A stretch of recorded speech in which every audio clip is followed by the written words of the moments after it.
Aún desde los restos dispersos del antiguo imperio romano, llegan hasta nosotros los ecos de la grandeza que fuera Roma. La vemos reflejarse en un arco, una columna, un monumento. Era el centro del mundo occidental, el lugar al cual conducían todos los caminos. De allí los césares enviaron sus legiones al norte, sur, este y oeste, para imponer sobre todos los pueblos la voluntad de la ciudad asentada sobre 7 colinas. En la Roma imperial había 1.200 fuentes públicas de agua. 8 puentes fueron construidos sobre el río Tíber. 19 acueductos suministraban agua potable a la población.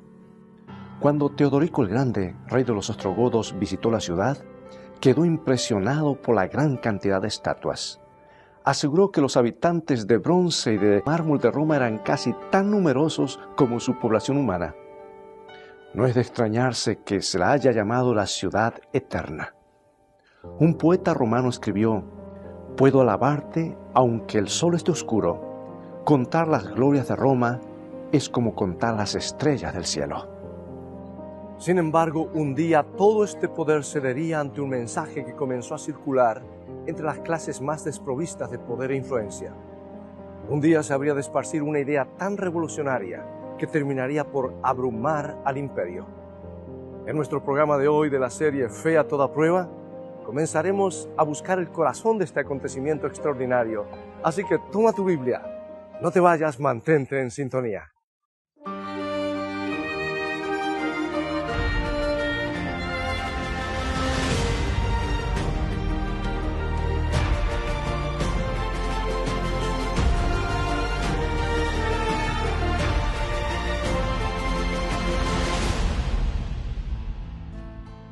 Muchos creen, siguiendo la tradición, que el apóstol Pedro estuvo preso aquí. Lo que sí podemos afirmar con seguridad es que el apóstol Pablo estuvo encarcelado en Roma en calabozos como estos. Algunas de sus epístolas más llenas de gozo las escribió entre frías y húmedas paredes de piedra. Es muy difícil pasar mucho tiempo aquí. Este calabozo es un lugar deprimente. Inicialmente este edificio pudo haber sido una tumba, y tal vez sea la estructura más antigua de Roma. Fue construido con enormes bloques de piedra. Sin embargo, durante la etapa de la República, se convirtió en la temida prisión mamertina.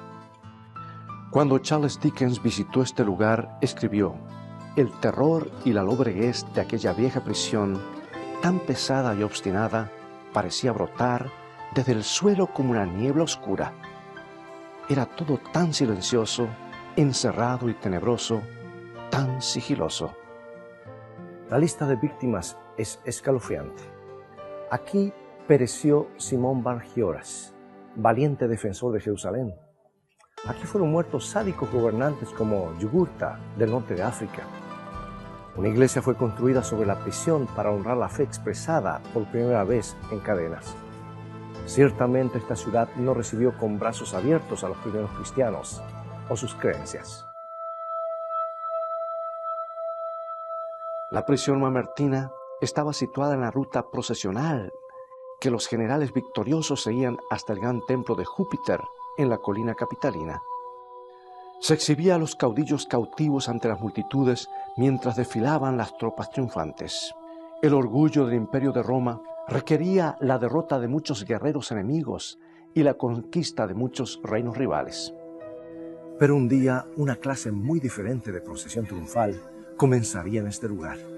Sería la marcha de los redimidos, no de los vencidos. Personas que se consideraban trofeos de Cristo demostrarían que su fe era capaz de trastornar el mundo. Fue uno de los sucesos más extraordinarios de la historia. Los que tenían menos poder político o posición social, los recluidos en los calabozos, los que se refugiaron en las catacumbas, mostraron mayor fuerza que el poder y la fortaleza de todos los césares. Su fe realmente venció al mundo. Sin embargo, al principio, definitivamente era una fe a toda prueba. Muchos de los primeros en profesar la fe de Cristo perecieron en este lugar de Roma. Hoy el Coliseo no es más que un cascarón en ruinas, pero en la antigüedad allí se presentaban los espectáculos más grandiosos de Roma. Y una de las diversiones más populares para los romanos era ver la tortura y muerte de los cristianos. Aquí 45.000 espectadores expresaban a gritos su insaciable y terrible sed de sangre. Veían a los creyentes morir quemados, acribillados bajo la lluvia de flechas o destrozados por bestias salvajes. Así morían los mártires.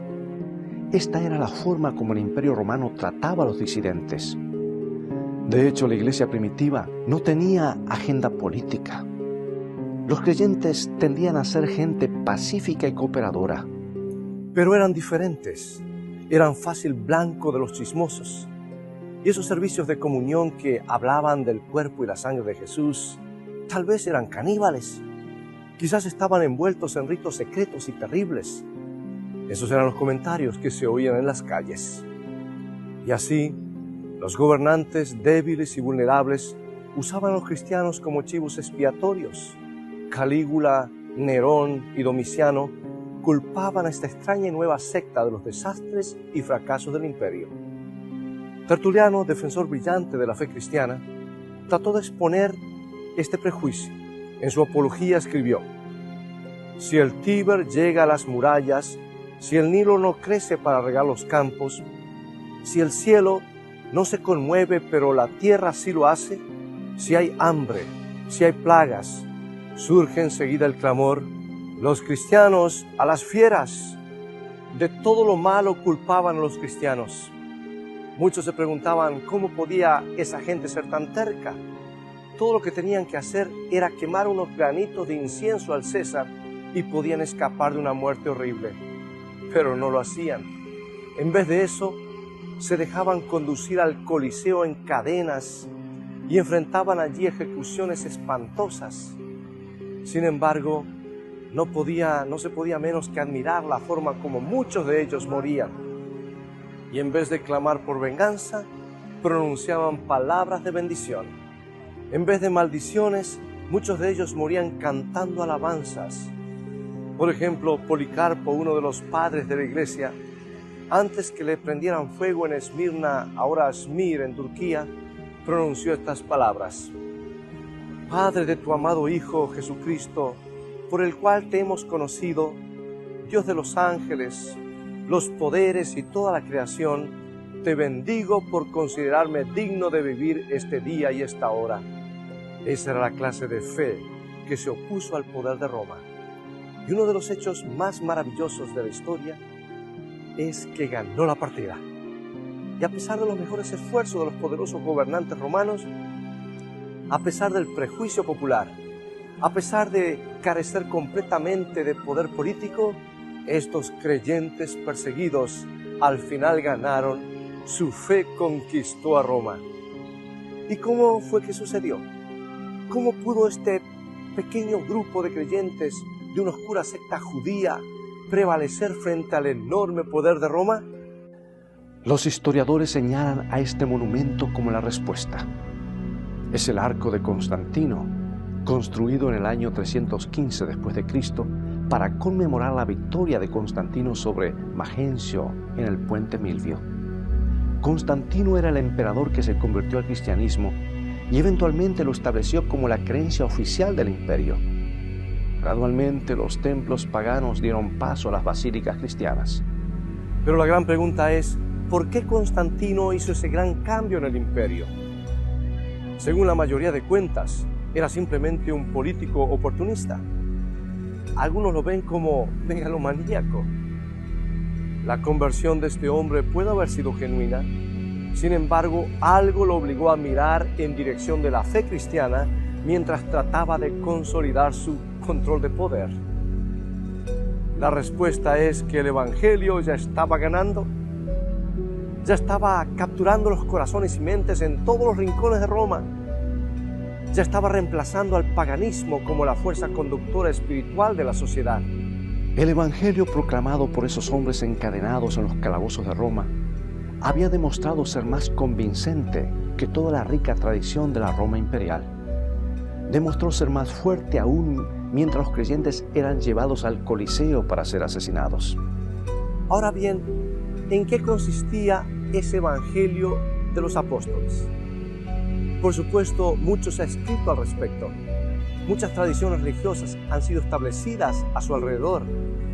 ¿Pero podemos todavía hoy llegar al corazón del Evangelio? ¿Por qué se lo consideraba buenas nuevas? ¿Podemos captar la esencia original del cristianismo? Eso es lo que estaremos investigando en esta serie Fe a toda prueba. Queremos averiguar cómo el Evangelio ha sido capaz de brillar a pesar de las poderosas fuerzas que intentan ahogarlo. Queremos investigar cómo puede fortalecer nuestras vidas, cómo puede brillar e iluminar nuestro día. Estaremos estudiando específicamente y especialmente la vida de algunos héroes de la fe poco conocidos que iluminaron algunos de los días más oscuros de la Edad Media. Comencemos viendo el aspecto del Evangelio en el Nuevo Testamento. Pienso que obtenemos una clave importante acerca de su esencia en la forma como los apóstoles comenzaron sus cartas. Tomemos, por ejemplo, el apóstol Pablo, que escribió la mayoría de las epístolas del Nuevo Testamento. He aquí su saludo a los creyentes de esta ciudad. Él termina aquí en Roma diciendo lo siguiente. Romanos capítulo 1, versículo 7. A todos los que estáis en Roma, amados de Dios, llamados a ser santos, gracia y paz a vosotros de Dios nuestro Padre y del Señor Jesucristo. Y al escribir a la iglesia de Roma, Pablo tenía muchas cosas que necesitaba decirles. Había conflictos, había dificultades, pero comenzó la carta enviándoles la gracia y la paz de Dios. Pablo también escribió una carta a la iglesia de Corinto y comenzó diciendo gracia y paz a vosotros de Dios, nuestro Padre y del Señor Jesucristo. Y al escribir a la iglesia de los Gálatas, su saludo fue gracia y paz a vosotros de vuestro Padre y del Señor Jesucristo. Ahora, ¿cómo comenzó Pablo su carta a los Efesios?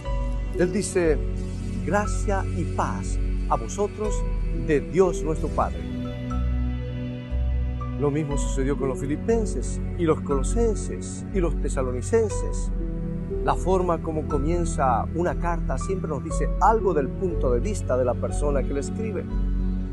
Nos dice cómo toma y considera la vida, cómo se relaciona con los demás. El Evangelio de Pablo, el Evangelio de Pedro, el Evangelio del Nuevo Testamento es un Evangelio que siempre comienza con gracia y paz a vosotros. Aunque no lo creamos, el Imperio Romano también trajo mucha paz al mundo. Trajo el fin de muchos conflictos. Los historiadores dieron un nombre a este periodo, Pax Romana. Sin embargo, esa paz romana se basaba en una cosa, la conquista por la fuerza. Realmente la paz romana comenzó cuando ya no quedaba nadie a quien derrotar. Las legiones de los Césares ocupaban tierras desde Inglaterra hasta el norte de África. Los reyes rivales y sus ejércitos habían sido exterminados. Fueron asesinados por conquistadores como Tito. Su arco triunfal es uno de los pocos que todavía están en pie. En el interior de la bóveda todavía se pueden ver las figuras de soldados romanos que llevaban el candelabro de oro con 7 brazos del templo de Jerusalén. Este grabado conmemora la conquista de Jerusalén por el general Tito en el año 70 después de Cristo, después de una revolución judía. La ciudad quedó completamente destruida. Roma estableció la paz derramando una enorme cantidad de sangre. Jesús trajo la paz al mundo al derramar su propia sangre. Fue un acto que trajo gracia a todo ser humano. Y aquí lo que el apóstol Pablo escribió a los creyentes en Romanos capítulo 3, versículo 21 al 24. Pero ahora, aparte de la ley, se ha manifestado la justicia de Dios, testificada por la ley y los profetas, la justicia de Dios por medio de la fe en Jesucristo, para todos los que creen en Él, porque no hay diferencia, por cuanto todos pecaron y están destituidos de la gloria de Dios, siendo justificados gratuitamente por su gracia, mediante la redención que es en Cristo Jesús. O sea, lo que Pablo está diciendo es que el Evangelio coloca a toda la humanidad en el mismo plano. Todos tenemos los mismos problemas para resolver. Hemos pecado, hemos sido despojados de la gloria de Dios y no cumplimos las justas expectativas del Señor. Pero ¿qué sucede? Jesucristo dio su vida justa para tomar nuestro lugar. Llevó nuestra culpa para justificarnos libremente por su gracia. Por eso declara justos a los creyentes. O sea que hay redención en Jesucristo, a diferencia de cualquier otro tipo de rescate antes o después. La buena noticia es que cada ser humano tiene derecho a esta redención. Todos podemos venir solo por fe. Todos somos objetos de su gracia. Nuestras dificultades nos colocan a todos en el mismo bote. La solución nos coloca a todos en el mismo bote. Por eso los apóstoles pudieron proclamar: escuchad, el Evangelio ha vuelto a trazar las fronteras. Se han borrado todas las diferencias externas. Se ha redefinido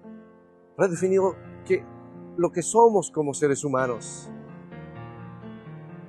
¿Cuál fue la esencia revolucionaria del Evangelio que causó tal impacto en Roma? ¿Por qué volvió este mundo imperial al revés? El Evangelio proclamó que todas las relaciones humanas podrían basarse en la gracia y aseguró que toda sociedad podría establecerse sobre la gracia. Y aquí un solo ejemplo que se encuentra en Colosenses capítulo 4, versículo 6. El apóstol Pablo, hablando acerca de nuestro modo de expresarnos, dice: sea vuestra palabra siempre con gracia, sazonada con sal, para que sepáis cómo debéis responder a cada uno. En otras palabras, la gracia, la esencia de todas las relaciones humanas, conmovió a la ciudad de Roma. Pero el pagano imperio romano tenía una filosofía diferente. ¿Cuál era? Este es el gran obelisco egipcio traído aquí por Calígula en el año 38 después de Cristo. Hoy se encuentra en medio de la plaza de San Pedro. Costó un esfuerzo increíble para que estos hombres pudieran arrastrar este bloque de piedra desde Egipto a Italia. ¿Por qué se tomaron tanta molestia? Porque Calígula había ganado la batalla. Era conquistador. Los monumentos del Imperio Romano eran creados para mostrar una cosa: quién estaba arriba y quién estaba abajo. Calígula pudo decir a los gobernantes de Egipto: yo estoy arriba, ustedes están abajo, soy dueño del obelisco. Lo que es más, pudo colocar el obelisco en su circo, el extraordinario anfiteatro donde las carrozas corrían y los gladiadores luchaban. Pudo presidir con esplendor sobre la muerte y la vida. En Roma, arriba y abajo eran conceptos muy importantes. Sus ciudadanos acudían en multitud a ver los combates entre gladiadores y participaban subiendo el pulgar o bajándolo cuando veían a un pobre luchador sangrando en la arena. La relación amo-esclavo dominaba en Roma. Un sinnúmero de esclavos eran traídos aquí de todas las tierras del imperio. Todos los reglamentos eran formulados por los poderosos. Todo el trabajo lo hacían los derrotados. Este era el mundo que chocó con el Evangelio. La catedral magnífica que está frente al obelisco fue construida en honor al apóstol Pedro, el ex pescador que unió su voz al gran coro de gracia. Su epístola comienza con las palabras: gracia y paz os sean multiplicadas. El apóstol nunca dejó de maravillarse de las riquezas de la gracia, de la profundidad de la gracia, de la forma como la gracia de Cristo abunda para todos. Su mundo no era asunto de dominar y someter. No se trataba de ganar o perder. No consistía en construir monumentos para celebrar sus conquistas. Consistía en vivir la vida de la gracia. Y en su mundo no habían griegos o judíos, no habían esclavos o libres. Toda la humanidad estaba bajo la sombra de la cruz. Y Pablo se dirige de nuevo a los romanos en Romanos 5, 1 y 2 y dice: justificados pues por la fe tenemos paz para con Dios por medio de nuestro Señor Jesucristo, por quien también tenemos entrada por la fe a esta gracia en la cual estamos firmes y nos gloriamos en la esperanza de la gloria de Dios. Esta gracia en la cual estamos firmes, me gustan esas palabras. Todo un mundo está encerrado en esa frase. Los creyentes construyeron una nueva sociedad en la gracia. una gracia que era accesible a todos por fe. ¿Y cuál fue el resultado? Esta es la Santa María Mayor, una de las iglesias más antiguas de Roma y el mejor ejemplar del primer estilo usado en la conversión de basílicas cristianas en la ciudad. Durante siglos ha sido un foco principal de interés entre los peregrinos. ¿Por qué la gente viene aquí? Porque muchos desean hacer contacto con esta sociedad de gracia que fue creada en el primer siglo. Y aquí como los primeros creyentes fueron descritos en una carta a un romano llamado Diogneto. El autor enfatiza cómo los cristianos no se distinguían por un lenguaje o costumbre. Sin embargo, tienen su propio tipo de ciudadanía. Él decía, aman a todos, pero son perseguidos por todos. Carecen de todo y sin embargo tienen abundancia de todo. Sus nombres son manchados, sin embargo son limpiados. Son tratados en forma escandalosa, pero se comportan respetuosamente con los demás. Para simplificar, lo que el alma es para el cuerpo, así son los cristianos para el mundo. Iglesias como esta fueron construidas para celebrar esta increíble gracia que los cristianos primitivos trajeron al mundo. Pero hay un problema, hay un desafío. La gracia no es un objeto que podemos poseer. No podemos preservarla como una reliquia. Si queremos que la gracia nos transforme, debemos quitarle sus ligaduras y ponerla en libertad. A veces, si la gracia no se ejercita o no se la usa, puede marchitarse y morir. Esta antigua iglesia es la Basílica de San Pedro Extramuros. Constantino la construyó en el IV siglo, sobre el sitio donde, según la tradición, Pablo fue enterrado. Más tarde la iglesia fue reconstruida y ampliada. Los creyentes deseaban conmemorar a Pablo, el gran defensor de la gracia. Sin embargo, a través de los siglos, esta iglesia gradualmente declinó y decayó. Las marismas que la rodeaban se convirtieron en pantanos insalubres. Los pocos monjes que quedaron en la basílica no molestaban a las ovejas que comenzaron a recorrer sus terrenos. En 1823, un incendio la destruyó por completo.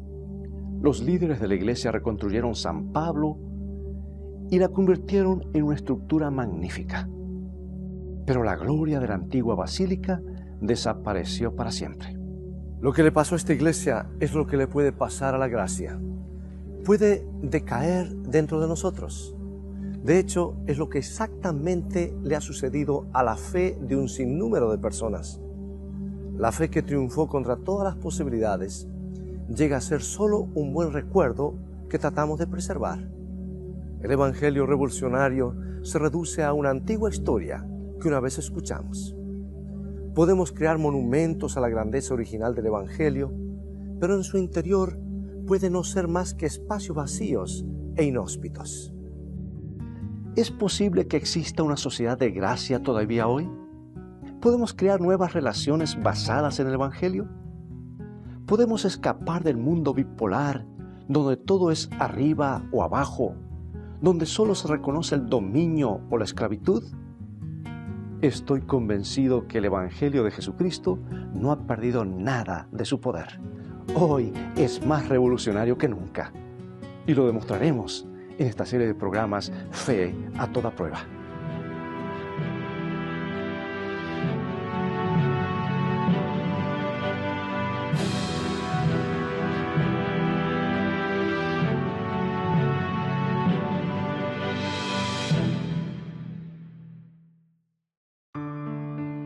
Nuestro Padre Celestial está esperando derramar sobre nosotros la plenitud de sus bendiciones.